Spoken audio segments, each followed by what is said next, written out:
A study by Domenech et al. In 2011 found that females without neck pain had a deep neck flexor hold test of 30 to 45 seconds. And for males, it was 40 to 60 seconds. What does this mean for you?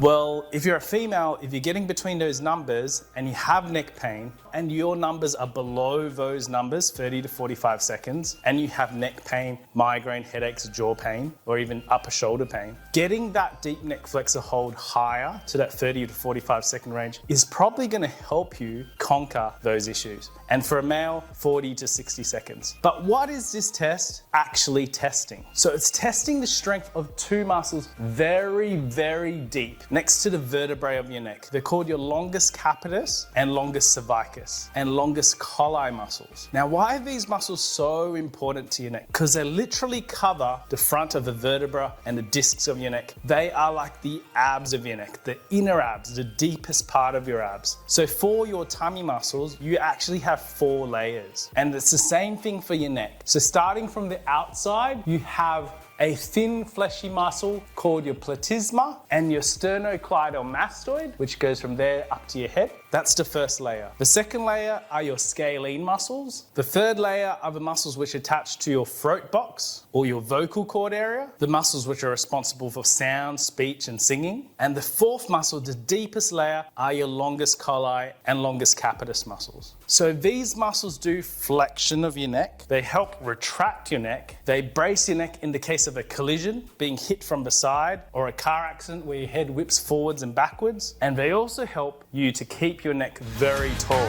Imagine a string pulling you up to the ceiling. So it's important to keep these muscles strong for shock absorption and to prevent disc degeneration and arthritis and pain. So if these muscles are not strong and secure, you are missing stabilizer muscles very close to your neck. Indeed, people who have neck pain and migraines often have weak muscles are below the time frames I talked about, 30 to 45 seconds for females and 40 to 60 seconds for males. And they show atrophy, or those muscles are starting to become thinner and they get fatty infiltrates, which mean there's less muscle there, and even the composition of those muscles change. So if those muscles don't hold you in a retracted position with your chin slightly tucked in and your head pulled up to the ceiling, the opposite of that is this, a lean forward position where those muscles are actually stretched, they're elongated. And what happens there is, instead of you being able to move all the way up and all the way down and all the way to the right and left, you will be moving much less. You are working mostly the bones of your upper cervical spine, and you lose the ability to use your whole spine. You're relying on your top 3 bones, C1, C2, C3, and therefore you can get pain, facet joint degeneration, pressure on the upper neck, which is going to cause those suboccipital muscles right under the head to really tense up, give you a headache, and also puts more pressure on the trigeminal nuclei, which we believe is responsible for all those strange feelings you get in a migraine, like visual auras, visual disturbances, sensitivity to light, sound, and noise, feeling like you need to stay in a dark room for days, and even nausea and vomiting. Being in a continual lean forward position, like I said, means you have less range of motion to work with, and therefore you put more pressure on your joints as well. In this position, my shoulders will not be able to raise, my thoracic spine is slightly slouched, so you'll even find in this position your jaw does not open as wide. So it can also be a cause of jaw issues, asymmetries or clicking or pain in the jaw.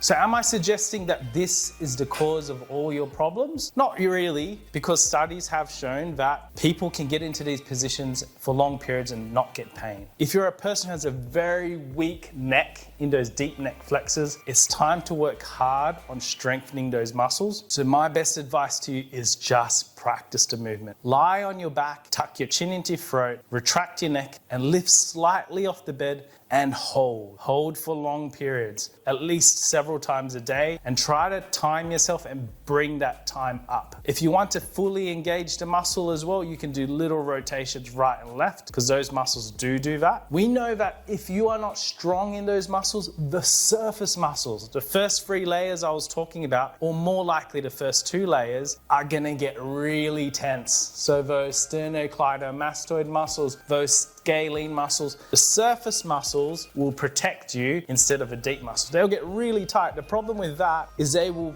connect to your head and give you headaches. They will give you neck pain. You will get stiffer and stiffer. Once you've gotten used to just having the hold, add the full range of motion going all the way back into extension and all the way into flexion. That does work other muscles too, but will also work those deep neck flexors. Then add the weight on your head and do the same thing. You can also do the weighted hold or the weighted hold with slight rotations. Now we do want to get a 360-degree strengthening on all aspects of the neck, and we have done this in a previous video which we've linked up here. I hope you've enjoyed this video. It's a summary on an article by Domenech et al. In 2011. If you'd like to see more of these scientific studies, let us know. Hit like and subscribe and follow. Thanks so much, guys.